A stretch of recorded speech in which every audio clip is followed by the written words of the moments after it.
Nous ne voulons plus de ce pays qui est basé sur la religion. Et donc j'apporte comme preuve à peu près 60 000 signatures, 60 000 mandats de différents Libanais, de toutes les religions, qui vous demandent aujourd'hui ici, aux parlementaires, et à cet endroit qui est symbolique, qui est le Parlement européen à Bruxelles, de nous aider. Mais aussi de vous dire qu'on n'en peut plus. Le Liban, les Libanais, la nouvelle génération ne supportent plus la corruption, ne supportent plus de voir une minorité, moins que 1% des habitants du Liban, profiter d'une richesse intérieure, mais également de l'argent qui vient de l'étranger, et tout le reste du pays vit dans la pauvreté totale. C'est la première fois qu'un chef d'État d'un pays démocratique appelle sa population à quitter le pays si le pays ne lui plaît pas. Donc moi je demande aujourd'hui, ici au Parlement européen, de créer la troisième République. Le Liban a déjà vécu deux républiques. La première qui a été faite après l'indépendance, ou le départ des Français, parce que je ne sais pas si on peut l'appeler indépendance.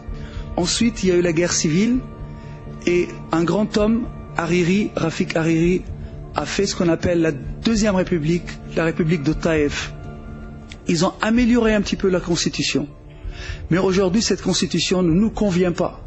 Et je voudrais aussi vous demander de remonter dans vos archives, de regarder tout l'argent que vous avez déjà donné pour au moins les 20 dernières années, et faire une commission, et demander à ces gens-là des comptes. Qu'est-ce que vous avez fait avec l'argent du contribuable des Européens? Parce que ça, c'est l'argent du peuple européen.